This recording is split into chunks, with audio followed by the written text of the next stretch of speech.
ସବୁଠାରୁ ବଡ଼ ସଂସାରରେ ସବୁଠୁ ବଡ଼ ଔଷଧ ହେଉଛି ହସ।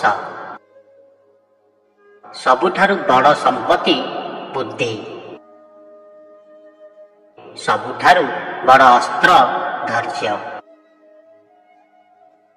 ଆଉ ସବୁଠାରୁ ବଡ଼ ସୁରକ୍ଷା ହେଉଛି ବିଶ୍ୱାସ। ଆଶା ହିଁ ଦୁଃଖର କାରଣ। ଜୀବନରେ ଗୋଟିଏ କଥା ଭୁଲିବେ ନାହିଁ, ଯଦି ନିଜକୁ ଖୁସିରେ ରଖିବାକୁ ଚାହାନ୍ତି ତେବେ କାହାଠାରୁ କିଛି ଆଶା କରିବେ ନାହିଁ, କାରଣ ଆଶା ହିଁ ଦୁଃଖର କାରଣ।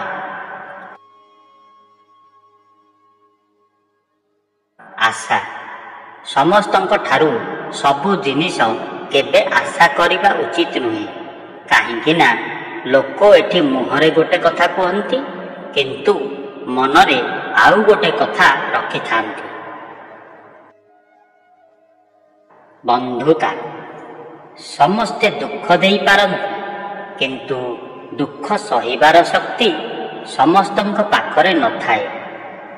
ସମସ୍ତେ କନ୍ଦେଇ ପାରନ୍ତି କିନ୍ତୁ ହସେଇବାର ଶକ୍ତି ସମସ୍ତଙ୍କର ନଥାଏ। ବନ୍ଧୁତା ସମସ୍ତେ କରିପାରନ୍ତି କିନ୍ତୁ ବନ୍ଧୁତା ତୁଲେଇବାର ଶକ୍ତି ସମସ୍ତଙ୍କର ନଥାଏ। କାହାକୁ କିପରି ସନ୍ତୁଷ୍ଟ କରିବେ?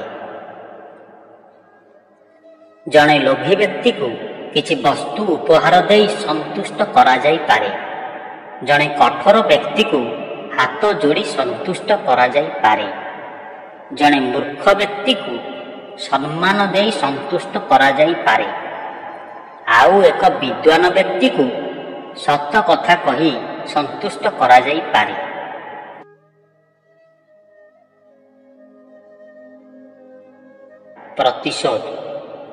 ପ୍ରତିଶୋଧର ଆବଶ୍ୟକତା ନାହିଁ, କେବଳ ବସି ଦେଖ। ଯେଉଁମାନେ ତୁମକୁ ଆଘାତ କରିବେ ଶେଷରେ ସେମାନଙ୍କ ଅବସ୍ଥା କ'ଣ ହେବ?